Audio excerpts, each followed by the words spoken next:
Hi, this is Luke here with Foxscapes. I took a phone call from a client a couple days ago. They just wanted a basic front yard perennial garden installed. A smaller project. We handle all size projects, but this one's just going to be a little bit on the smaller size of things. So I just went ahead, I did the initial site visit with them just now. I just got back in the office. I went through the full site visit checklist, which covers plants, irrigation, existing utilities, things like that on the property. And now I'm going to go ahead and I'm going to do a 2D rendering for their landscape, figuring out what's going to work on their site before I go ahead and present it to them. And I just wanted to walk you through that process. All right, so first things first, when I was on site with the client, I talked to them about what they liked, and then I measured up the house, located the utilities, irrigation. Obviously, before we start anything, we go ahead and we call Miss Dig just to make sure there's nothing that we don't know about, or just like the direct route of the utilities, just to make sure we're not going to mess anything up or cause any issues, get anybody hurt. And then I just go ahead and let the house populate the house, populate the driveway, go ahead and make the landscape beds, put the plants in that they want, obviously paying close attention to the sun requirements. This property is part sun. Front yard's part sun. It's actually morning sun, so preferably plants that do okay in part shade or full shade will do pretty well up front here. There are some plantings in here, I'll get into that do better when it's full sun, but they will still do all right here. All right, so we got this landscape all populated, all designed, ready to go. Just gonna give you a quick run through of what we got here. So your largest plant in the landscape is gonna be a cherry chocolate hibiscus. This is a sweet plant. The flowers are like 8 to 9 inches in diameter. Very big flower, beautiful flower, my favorite flower. And it's good for cut flower displays too. This is gonna be like the centerpiece on the cut flower display inside the household. Cut it off, bring it in. This is gonna be about 4 to 5 foot tall in a season. Next to that, you've got hydrangea macrophylla. Hydrangea macrophylla is going to be about 3 foot tall. So we're playing with heights. We got 5 foot with the hibiscus, then we're going to go down to 3 foot across, right in front of the house. Hydrangea macrophyllas, those are very popular plants, shade tolerant as well. I mean, they like part sun. We got about 5 hours of sunlight here in the morning, so we wanted to keep that in mind, what we're dealing with, what the site conditions are. In front of that, we got butterfly weed. Good for cut flower displays. Everything here is good for cut flower displays. The client specifically requested this one. Now, butterfly weed thrives in full sun. With 5 hours of sunlight, it's going to do okay. They're going to still be able to use it for cut flower displays. Next to that, we got catmint along the front. We use this plant a lot, very popular. A lot of landscapers in Michigan, zone 4, 5, 6. We like to use this plant here. Very hardy. You can cut it down like 3 times in a year, and it'll grow back. We got Michigan boulders here to fill the gaps.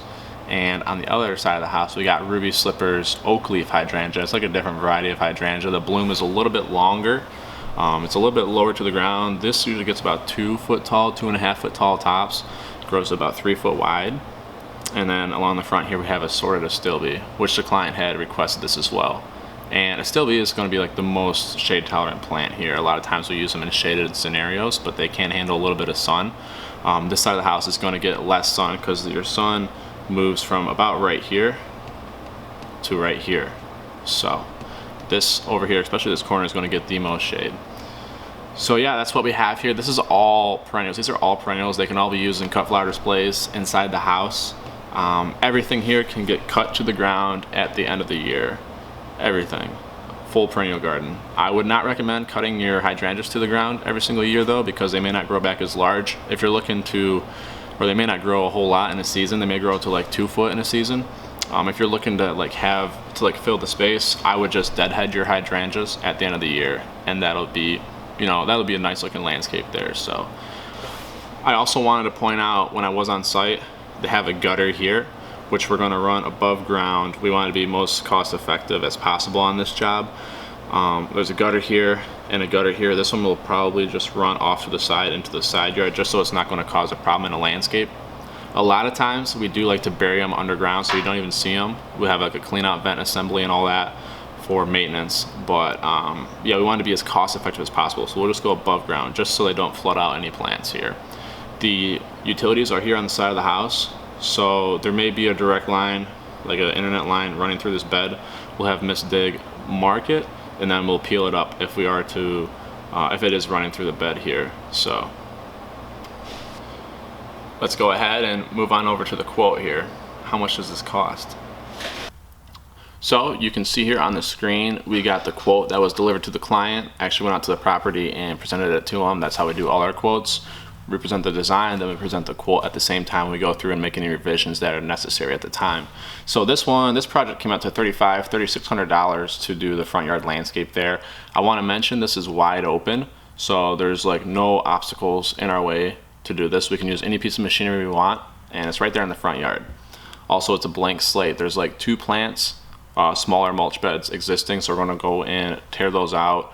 We're going to go and sod cut the beds because these beds are larger than the existing beds. We're going to get rid of that sod. So we got all the old waste going to go in the dump truck, hauled off site, forgotten about, got rid of, disposed of off site here at our yard. From there, we're going to auger the holes for the plantings. The holes are going to be dug. The dirt from the holes are going to be placed in the bed to give a natural slope away from the house. You don't want any water in the basement. Always want to slope the beds at least 1 or 2% away from the house.